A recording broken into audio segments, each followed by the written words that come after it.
चीन का एक बड़ा न्यूज़पेपर है ग्लोबल टाइम्स। लेकिन जो लोग भी वर्ल्ड पॉलिटिक्स को थोड़ा भी फॉलो करते हैं वो ये बात अच्छे से जानते हैं, ग्लोबल टाइम्स चीन की सरकार का मुखपत्र है। अगर चीनी सरकार को किसी देश को कुछ बोलना हो लेकिन वो बात चीन की सरकार किसी कारण सामने से नहीं बोल पा रही हो तो चीन अपनी बात अपने न्यूज़पेपर ग्लोबल टाइम्स में छाप देता है ताकि वो खबर लोगों तक पहुंच सके और चीन का नाम भी खराब नहीं हो। अब चीन के इस न्यूज़पेपर में भारत को लेकर एक खबर छपी गई है जिसमें आरोप लगाया गया है कि भारत के द्वारा पाकिस्तान में आतंकवाद फैलाया जाता है। और ग्लोबल टाइम्स ने दावा किया है कि उसके पास ठोस सबूत हैं कि भारत पाकिस्तान के बलूचिस्तान में आतंकवादी ताकतों को समर्थन देता है। इसके साथ ही ये दावा भी किया गया है कि भारत बलूचिस्तान के इन आतंकियों को धन, हथियार और ट्रेनिंग प्रदान करता है। और सबूत के तौर पर ग्लोबल टाइम्स ने बलूच नेशनल आर्मी के एक कमांडर सरफराज अहमद बुंगलुजई के बयान का जिक्र किया है जिसमें उसने कहा कि उनका संघर्ष बलूच अधिकारों को लेकर था, लेकिन बाद में उसे एहसास हुआ कि इन सब के पीछे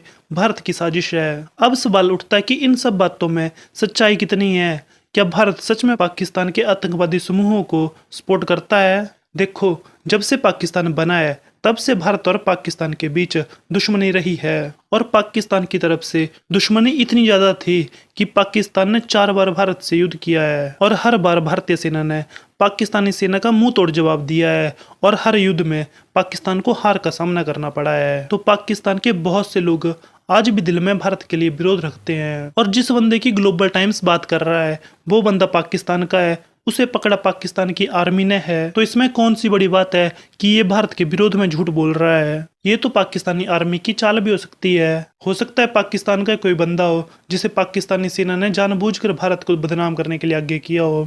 और सबूतों पे बात हो रही है तो ग्लोबल टाइम्स को सबसे पहले क्वेश्चन अपनी चीन की सरकार से पूछने चाहिए। जिन आतंकवादियों को चीन की सरकार यूएन में बचाती थी उन आतंकवादियों को बाद में यूएन ने ही आतंकवादी घोषित किया हुआ है। तो अगर यूएन में देखा जाए तो चीन आतंकवादियों को सपोर्ट करता है। और रही दूसरी बात, ग्लोबल टाइम्स का कहना है कि भारत पाकिस्तान में जाकर आतंकियों को ट्रेनिंग देता है। अगर यहाँ ग्लोबल टाइम्स ये बोलता कि भारत से आतंकी ट्रेनिंग लेकर पाकिस्तान जा रहे हैं तब तो बात समझ आती, लेकिन पाकिस्तान में जाकर भारत अगर आतंकवादियों को ट्रेनिंग दे रहा है तो पाकिस्तान की सेना क्या सीमेंट बेच रही है? पकड़ ले उन लोगों को जो ट्रेनिंग दे रहे हैं। झूठ बोलने की भी हद होती है, इतना बड़ा अखबार है और कुछ भी बिना सोचे समझे छाप रहा है। अब यहाँ सवाल उठता है कि चीन के लोग पाकिस्तान में आतंकवाद के लिए भारत का नाम क्यों ले रहे हैं? तो चीन पाकिस्तान को लोन देता है ताकि पाकिस्तान में सड़कें बन सकें। अब अगर किसी देश में इंफ्रास्ट्रक्चर खड़ा होगा तो उसके 2 फायदे होंगे।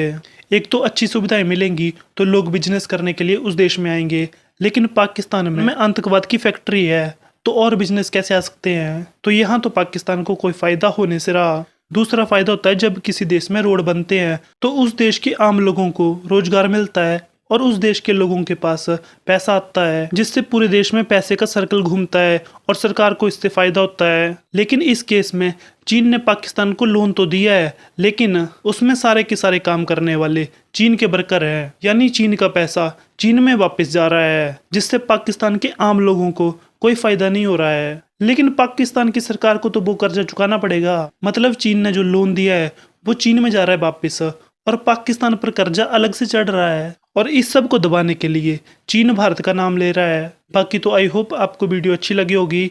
वीडियो देखने के लिए धन्यवाद।